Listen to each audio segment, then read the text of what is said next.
नमस्कार मित्रों, मैं Mohanlal Saini new Rajasthan institute YouTube channel पर आप सभी का हार्दिक स्वागत करता हूं। मित्रों, आज का जो हमारा प्रकरण है काल काल की आज दूसरी क्लास है। पहली क्लास में हमने ये पढ़ा था कि काल के 3 भेद हैं, भूतकाल, वर्तमान काल, भविष्यतः काल। और भूतकाल के बारे में पढ़ चुके थे। भूतकाल के 6 भेद थे, उनके बारे में पढ़ चुके थे। आज मित्रों हम बात करेंगे वर्तमान काल की। तो देखिएगा, वर्तमान काल, सबसे पहले हम ये जान लें कि वर्तमान काल कहते किसे हैं।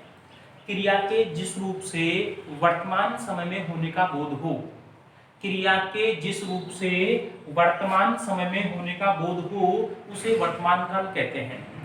वर्तमान काल के 5 उपभेद हैं। वर्तमान काल के 5 उपभेद हैं। कितने उपभेद हैं जी? 5। कौन कौन से हैं देखिएगा। सर्वप्रथम बात करते हैं सामान्य वर्तमान। सामान्य वर्तमान। नंबर 2 पे संदिग्ध वर्तमान।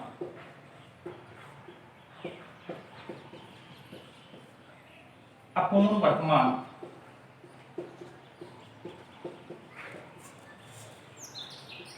संभाव्य वर्तमान।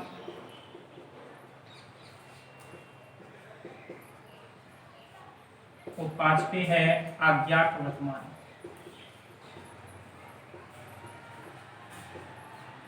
मित्रों, वर्तमान काल के 5 उपभेद हैं। नंबर 1 सामान्य वर्तमान, संदिग्ध वर्तमान, अपूर्ण वर्तमान, संभाव्य वर्तमान और अज्ञात वर्तमान। जबकि भूतकाल के 6 उपभेद थे। देखिए, एक एक की हम बात करते हैं, डिटेल से चर्चा करते हैं। सर्वप्रथम सबसे पहले लेते हैं सामान्य वर्तमान। देखिए, किसे कहते हैं सामान्य वर्तमान?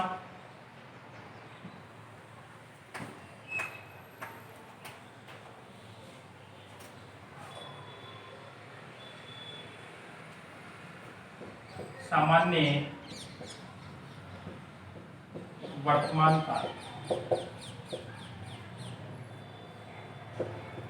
क्रिया के जिस रूप से उसके वर्तमान समय में होने का बोध हो। क्रिया के जिस रूप से उसके वर्तमान समय में होने का बोध हो, उसे ही हम कह रहे हैं सामान्य वर्तमान काल। सामान्य वर्तमान काल जैसे सीमा पड़ती है, सीमा पड़ती है, अशोक अशोक खाना खाता है। यहाँ हम बात करें तो ये सामान्य वर्तमान काल के उदाहरण हैं। हम पिछली क्लास में आपको बता चुके थे कि काल के आधार पर क्रिया के 3 भेद हैं। एक होती है वर्तमान कालिक क्रिया, तो यहाँ जो खाता है ये वर्तमान कालिक क्रिया है। एक होती है भूतकालिक क्रिया और एक होती है भविष्यकालिक क्रिया। अब यहाँ बात कर रहे हैं कि सामान्य वर्तमान काल उसे कह रहे हैं क्रिया के जिस रूप से उसके वर्तमान समय में होने का बोध हो। सामान्य वर्तमान की पहचान क्या है ये देखिएगा। तो सामान्य वर्तमान की पहचान है, क्रिया के अंत में बोल दीजिएगा या धातु के अंत में कह दीजिएगा, ता है, ता है, ती है, ते हैं या ता हूं, ये आपको मिलेंगे। सामान्य वर्तमान काल में आपको क्रिया के अंत में जो है ता है, ती है, ते है, ता हूं, ये मिलेंगे या केवल मिलेगा आपको जो है ये वाला। क्या मिल सकता है जी? ये बहुवचन के लिए प्रयुक्त होता है, पहले समझाया जा चुका है। अनुस्वार वाला जो है ये बहुवचन के लिए आता है और बिना अनुस्वार का जो है एक वचन के लिए आता है। ध्यान रहे, जैसे मैं कहता हूं श्री नरेंद्र मोदी भारत के प्रधानमंत्री हैं, तो यहाँ पे जो है वो सामान्य व्यक्ति हैं, उनके लिए इस है का प्रयोग करेंगे। और यहाँ काल कौन सा होता है? सामान्य वर्तमान काल। सामान्य वर्तमान काल।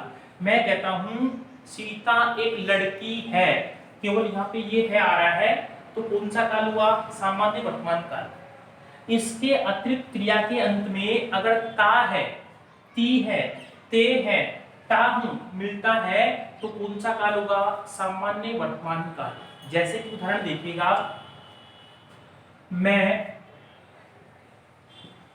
प्रतिदिन 2 घंटे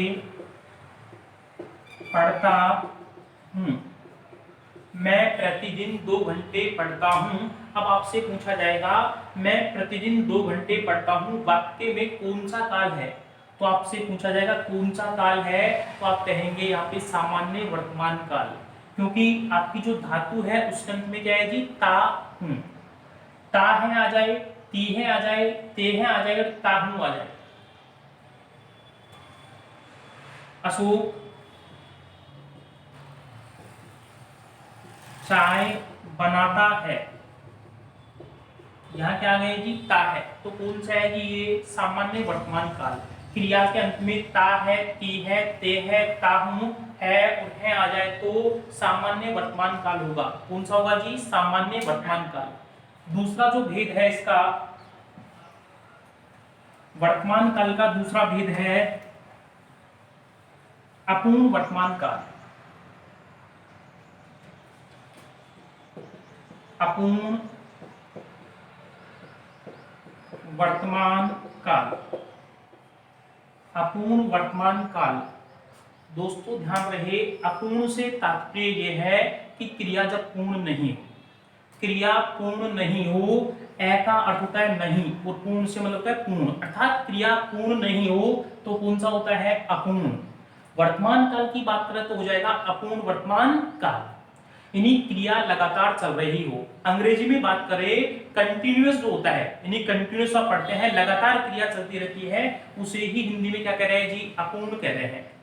और अपूर्ण वर्तमान से मतलब यह है कि क्रिया का वह रूप जो वर्तमान समय में लगातार चलने का बोध कराए, तो कौन सा काल होगा? अपूर्ण वर्तमान काल। जैसे हम उदाहरण देख रहे हैं, सीता पढ़ रही है, सीता पढ़ रही है। अब देखो जी यहाँ जो क्रिया है वो पढ़ना है, लेकिन पढ़ना जो क्रिया है, पढ़ने का जो काम है वो लगातार चल रहा है, पूर्ण नहीं हुआ है, तो कौन सा हो जाएगा? ये अपूर्ण वर्तमान काल। दूसरा उदाहरण हम देखते हैं, बच्चे खेल रहे हैं, बच्चे खेल रहे हैं। अब उनकी जो खेलने की जो क्रिया है वो लगातार चल रही है, पूर्ण नहीं हो रही है, तो कौन सा हो जाएगा मित्रों? अपूर्ण वर्तमान काल। और अपूर्ण वर्तमान काल की जो पहचान है ये आपको मिलेगी रहा है, रही है, रहे हैं, यह आ जाएगा रहा हूं। मैं पढ़ रहा हूं, मैं पढ़ रहा हूं, यानी मेरी जो पढ़ने की क्रिया है वो लगातार चल रही है, इसलिए कौन सा काल हो जाएगा? वो अपूर्ण वर्तमान काल। अपूर्ण वर्तमान काल, पुनः सुन लीजिएगा, अपूर्ण से तात्पर्य है कि क्रिया वर्तमान समय में पूर्ण नहीं हो रही है, क्रिया लगातार चल रही है, तो कौन सा हो जाएगा? अपूर्ण वर्तमान काल। माताजी खाना बना रही हैं, तो खाना बनाने की जो क्रिया है वो लगातार चल रही है, वर्तमान समय में पूर्ण होने का बोध नहीं हो रहा है, तो कौन सा काल हो गया जी? ये अपूर्ण वर्तमान काल। मित्रों तीसरा टाइप देखते हैं,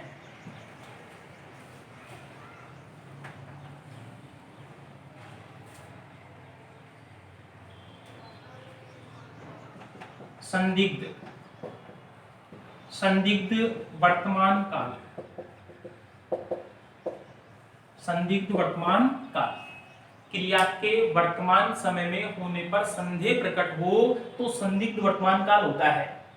क्रिया के वर्तमान समय में होने पर संदेह प्रकट हो तो संदिग्ध वर्तमान काल होता है। कौन सा काल होता है जी? संदिग्ध वर्तमान काल। देखिएगा मित्रों बात क्या होती है, जैसे मान लीजिएगा मैं कहूं सीता पढ़ रही है, तो ये तो क्लियर है कि सीता पढ़ रही है, यहाँ पे क्रिया में कोई संदेह नहीं है।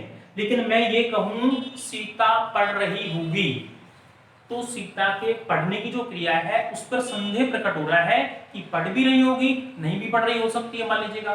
तो जब क्रिया के होने पर संदेह प्रकट हो तो संदिग्ध वर्तमान काल होता है। इसकी पहचान क्या है? आपको मिलेगा ता होगा, ती होगी, ते होंगे, ता होगा, ती होगी, ते होंगे, ते होंगे, और हो सकता है रहा होगा, रही होगी, रहे होंगे। रहा होगा, रही होगी और रहे होंगे। अगर आपको क्रिया के अंत में हेल्पिंग वर्ब के रूप में ये मिलता है ता होगा, ती होगी, ते होंगे, या मिल सकता है रहा होगा, रही होगी, रहे होंगे, तो ये मान लीजिएगा वहां होगा संदिग्ध वर्तमान काल, अर्थात क्रिया के वर्तमान काल में होने पर संदेह प्रकट हो तो होता है संदिग्ध वर्तमान काल। उदाहरण देखिएगा, मैं यहां आपसे कह रहा हूं सीमा पढ़ती होगी। मित्रों, अगर मैं सिर्फ ये कहता सीमा पढ़ती है तो ये हो जाता आपका सामान्य वर्तमान काल, लेकिन मैंने है के साथ हटा करके होगी जोड़ दिया है, तो यानी सीमा के पढ़ने पर संदेह प्रकट हो रहा है, तो कौन सा काल होगा ये? संदिग्ध वर्तमान काल। दूसरा उदाहरण देखिए, माता जी खाना बना रही होंगी। माताजी खाना बना रही होंगी, तो देखो जी यहाँ पे हम बात कर रहे हैं मित्रों कि माताजी के खाना बनाने पर संदेह प्रकट हो रहा है। बना भी रही हो, नहीं भी बना रही हो, क्रिया के होने पर संदेह प्रकट हो, तो यहाँ क्या हो जाएगा? संदिग्ध वर्तमान काल। पहचान क्या रही यहाँ पे? रही होंगी, रही होंगी। एक वचन है या बहुवचन, उस पर निर्भर करता है जो है। सम्मानीय लोगों के लिए बहुवचन क्रिया होती है, कौन सी होती है जी? बहुवचन। दूसरा उदाहरण ले सकते हैं, रमेश पढ़ता होगा। रमेश पढ़ता होगा, ये सभी किसके उदाहरण हैं? संदिग्ध वर्तमान काल की। आपको पहचान के रूप में क्या ध्यान रखना है? ये क्रिया के अंत में आपको ये मिलेंगे, ये आपकी पहचान है। ता होगा, ती होगी, ते होंगे, इनमें से कोई सा भी आ सकता है जी। रहा होगा, रही होंगी, रहे होंगे, इनमें से कोई सा भी हो सकता है जी। तो ये आपकी पहचान थी संदिग्ध वर्तमान की। अब मित्रों यहाँ पे साथ साथ लेना आपको जो है संदिग्ध को और संभाव्य को, क्योंकि आपके मन में यहाँ कंफ्यूजन वाली स्थिति होती है। मैं इस कंफ्यूजन को बिल्कुल दूर कर देता हूं। नंबर 3 पे जो हम पढ़ रहे हैं, ये तो था हमारा संदिग्ध वर्तमान काल, और मैं इसके साथ जो चौथा आपको बता रहा हूं, दोनों में मान लीजिएगा समन्वय स्थापित करते हुए जो है ये है आपका संभाव्य वर्तमान काल। ध्यान से सुनना मेरे मित्रों, संदिग्ध तो उसे कह रहे हैं जिसकी क्रिया की वर्तमान काल में होने पर संदेह प्रकट हो, और संभाव्य उसे कह रहे हैं जिस क्रिया की वर्तमान समय में होने की संभावना हो। इसमें तो क्रिया के होने पर संदेह प्रकट हो रहा है और इसमें क्रिया के होने की संभावना है। जब वर्तमान समय में क्रिया की होने की संभावना हो, ऐसा हो सकता है या हो रहा होगा, तो यहां हम बात करेंगे संभाव्य। कौन सा होगा जी? संभाव्य। उदाहरण देखिए संभाव्य के। संभाव्य से तात्पर्य यहाँ पे संभावना कि क्रिया की वर्तमान समय में होने की संभावना हो। जैसे मान लीजिएगा हमारी बात कोई सुनता न हो। हमारी बात कोई सुनता न हो, तो देखो जी ये कौन सा हो गया है? संभाव्य वर्तमान काल। संभाव्य वर्तमान काल। दूसरा देखिएगा, इसकी जो पहचान क्या है, तो आपको इसमें संभाव्य वर्तमान में पहचान के रूप में मिलेगा। संभाव्य वर्तमान की जो पहचान है ये है ता हो, ता हो, ते हो, ता हो, ते हो, ये आपको पहचान के रूप में मिलेंगे जी। ता हो, ते हो। जैसे मान लीजिए हमारी बात कोई सुनता न हो, पिताजी आए हों। पिताजी, शायद पिताजी आए हों, शायद पिताजी आए हों, तो देखो जी यहाँ पे भी कौन सी है? संभाव्य वर्तमान काल। शायद पिताजी आए हों, शायद पिताजी आए हों, कौन सा है जी? ये संभाव्य वर्तमान काल। नौकर आया हो, नौकर आया हो, तो ये भी कौन सा है जी? संभाव्य वर्तमान काल। अब बात करेंगे दोस्तों हम जो है 5 नंबर पे। दोबारा सुन लीजिएगा, इसमें तो क्रिया के होने पर संदेह प्रकट होता है। इसकी पहचान तो मैंने आपको बताई थी, ता होगा, ती होगी, ते होंगे, या हो सकता है रहा होगा, रही होगी, रहे होंगे, ये इसकी पहचान है। और इसकी पहचान है आपको मिलेगा ताहु तेहु। क्या मिलेगा जी? ताहु तेहु। इसके अलावा पहचान भी नहीं जाना है। काल ये है कि वाक्य का जो मान लीजिए भावार्थ है, वाक्य का जो भाव है, अर्थ है, वो क्या कहना चाह रहा है उस पे जाना है। कभी भी आपको पहचान पे ही निर्भर नहीं रहना है। आप ये देखिएगा जी कि क्या क्रिया के होने की संभावना है। मित्रों अब बात करते हैं वर्तमान काल का पांचवा जो उपभेद है, अज्ञात वर्तमान।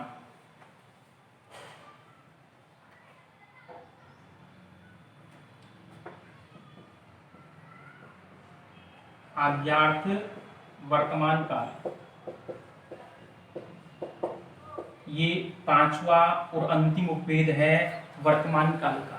इसमें क्या होती है कि क्रिया के जिस रूप से वर्तमान समय में आज्ञा देने का बोध हो, क्रिया के जिस रूप से वर्तमान समय में आज्ञा देने का बोध हो, तो कौन सा काल होता है? अज्ञात वर्तमान काल। जैसे प्रतीक तुम पढ़ो, प्रतीक तुम पढ़ो, तो वर्तमान समय में आज्ञा देने का बोध हो तो कौन सा हो जाता है? अज्ञात वर्तमान काल। यानी क्रिया के जिस रूप से वर्तमान समय में आज्ञा देने का बोध हो, तुम खेलो,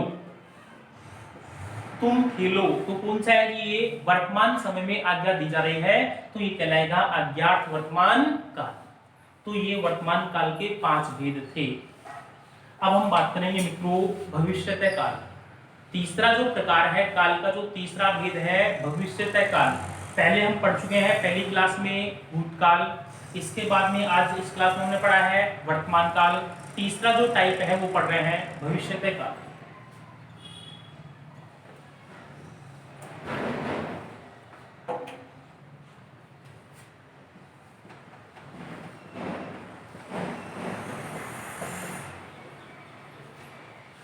काल का जो तीसरा प्रकार है वो है तो क्रिया के जिस रूप से, क्रिया के जिस रूप से आने वाले समय में होने का बोध हो उसे कहते हैं भविष्यतः काल। क्रिया के जिस रूप से उसके आने वाले समय में होने का बोध हो उसे कहते हैं भविष्यतः काल। देखिएगा आने वाले समय में, किसमें जी? आने वाले समय में। भविष्यतः काल के 4 उपभेद हैं। भविष्यतः काल के कितने उपभेद हैं जी? 4। भविष्यतः काल के 4 उपभेद हैं। कौन कौन से हैं देखिएगा। सबसे पहले सामान्य भविष्यतः काल, सामान्य भविष्यतः काल। नंबर 2 पे अज्ञात भविष्यतः काल। नंबर 3 पे संभाव्य भविष्यतः काल। और नंबर 4 पे केतु मद भविष्यतः काल। पुनः सुन लीजिए मित्रों, भूतकाल के 6 उपभेद थे, वर्तमान काल के 5 उपभेद हैं और भविष्यतः काल के 4 उपभेद हैं। कुछ किताबों में आपको 3 ही उपभेद मिलेंगे, लेकिन मैं चौथा उपभेद बता रहा हूं और ये बिल्कुल सत्य है। और संभवतः परीक्षा में प्रश्न भी चौथे उपभेद में से ही आते हैं। आपसे किसी भी परीक्षा में यह नहीं पूछा जाएगा कि भविष्यतः काल के कितने उपभेद हैं। आपसे तो उदाहरण दिया जाएगा, उदाहरण में पूछा जाएगा इस वाक्य में प्रयुक्त क्रिया किस काल में है या किस काल में प्रयुक्त हुई है। देखिए सबसे पहले हम बात कर रहे हैं सामान्य भविष्यतः काल। सामान्य भविष्यतः काल, सामान्य भविष्यतः काल को समझाने से पहले एक बार और रिवाइज कर दूं। भूतकाल के 6 उपभेद थे, वर्तमान काल के 5 उपभेद और भविष्यतः काल के 4 उपभेद हैं। सबसे पहले बात कर रहे हैं सामान्यतः भविष्यतः काल। सामान्य भविष्यतः काल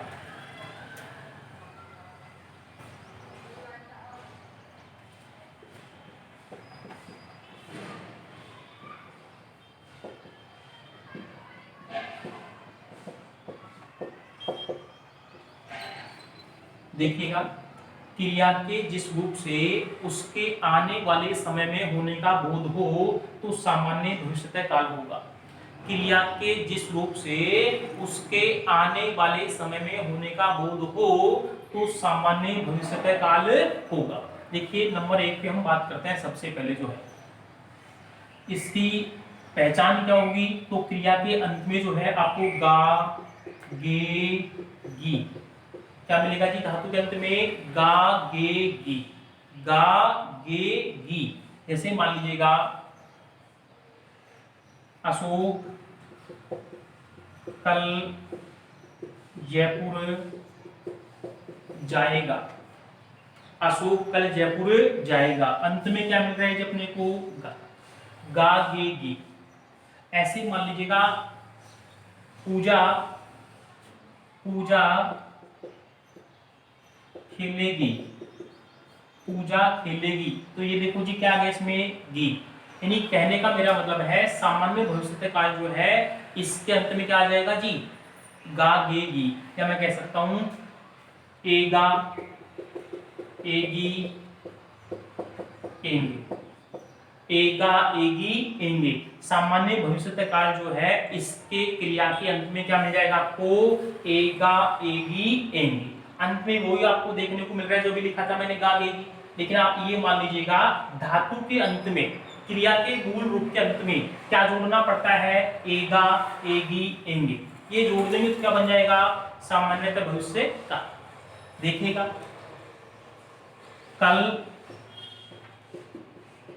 पढ़ेंगे, कल पढ़ेंगे, तो ये पढ़ेंगे जो है पढ़ना क्रिया जो है उसमें क्या जोड़ा गया है जी, एंगे जोड़ा गया है। क्या जोड़ा गया है जी, एंगे।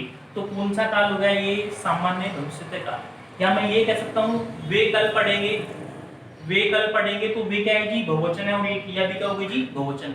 कौन से काल में प्रयुक्त हुई है ये, भविष्य काल में। आगे बात करते हैं मित्रों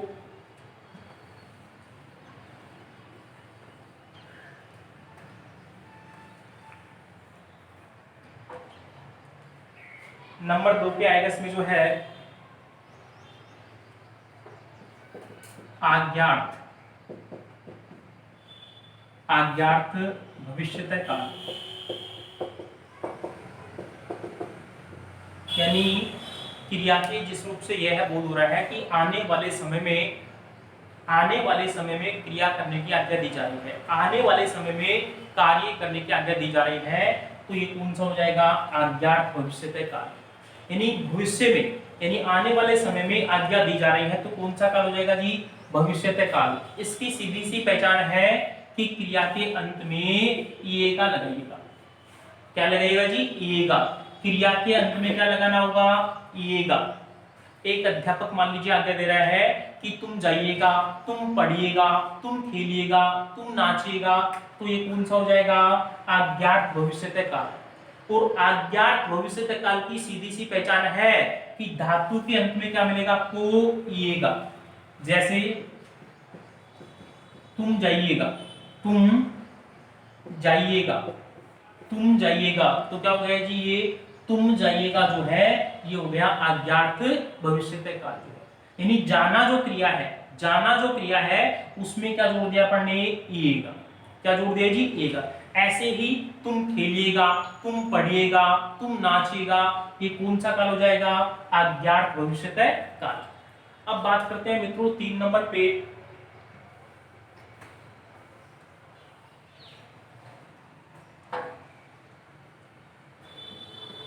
यहां बात करेंगे 3 नंबर पे संभाव्य, संभाव्य भविष्यत काल। अभी थोड़ी देर पहले हमने बात की थी कि संभाव्य से तात्पर्य संभावना, कि क्रिया की आने वाले समय में होने की संभावना हो, क्रिया की आने वाले समय में होने की संभावना हो, तो होता है संभाव्य भविष्यत काल। जैसे शायद मैं कल दिल्ली जाऊं, शायद मैं कल दिल्ली जाऊं, तो यहां अगर मैं बात करूं मान लीजिएगा तो क्या आ गया जी, संभाव्य भविष्यत काल। यानी मेरे दिल्ली जाने की संभावना है, शायद मैं कल दिल्ली जाऊं। शायद शाम को वर्षा आए, वर्षा आए, तो कौन सा है ये, संभाव्य भविष्यत काल। ऐसे मान लीजिएगा कि आने वाले समय में क्रिया की होने की संभावना हो, शायद पूजा की नौकरी लग जाए, शायद पूजा की नौकरी लग जाए, तो यहाँ जो है ऐसे समय में कौन सा हो जाएगा, संभाव्य भविष्यतः काल, यानी क्रिया के भविष्य में होने की क्या है जी, संभावना है।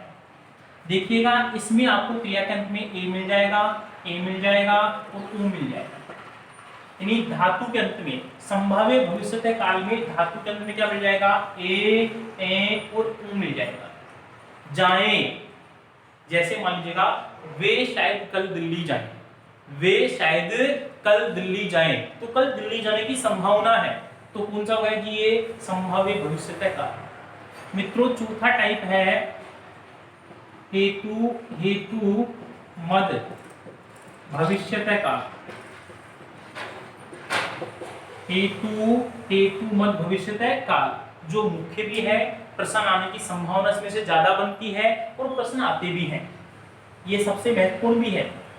और पहले भी बता चुका हूं, पुनः बता रहा हूं, हेतु हेतु मद के जितने भी उदाहरण होंगे वो रचना की दृष्टि से मिश्र वाक्य होंगे, अंग्रेजी में कहें तो कंडीशनल सेंटेंस, यानी हेतु हेतु मद वाले जितने भी उदाहरण होंगे, चाहे वो भविष्य काल वाली बात करें चाहे भूतकाल की बात करें, रचना की दृष्टि से वे सभी वाक्य कैसे होंगे, मिश्र वाक्य।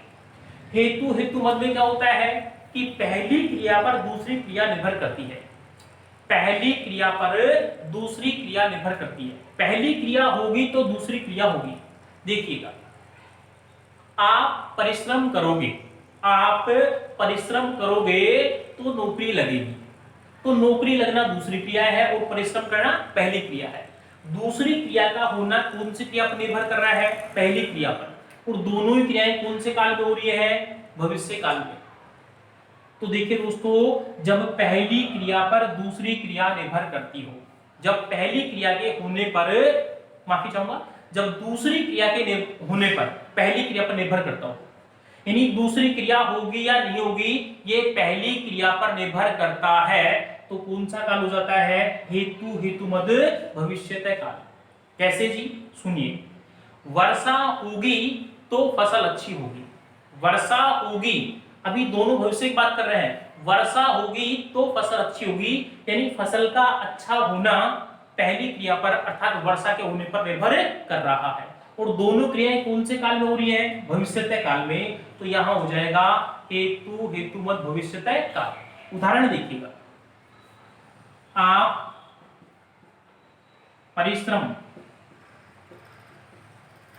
करोगे तो नौकरी लगेगी, आप परिश्रम करोगे तो नौकरी लगेगी, नौकरी लगना दूसरी क्रिया है और परिश्रम करना पहली क्रिया है, यानी दूसरी क्रिया का होना जो है वो पहली क्रिया पर निर्भर करता है, और दोनों क्रियाएं भविष्यतः काल में है, तो कौन सा हो जाएगा, हेतु हेतु मद भविष्यतः काल।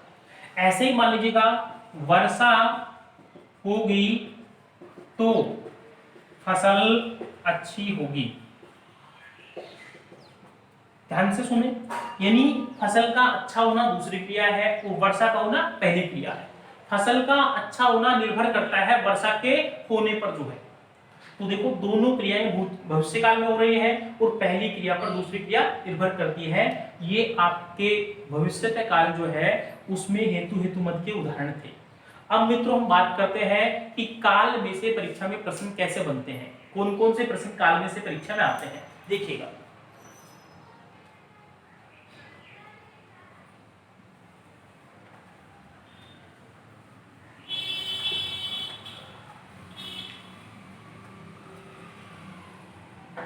पहला प्रश्न आपसे पूछ लिया गया है, अपूर्ण भूतकाल का उदाहरण है, अपूर्ण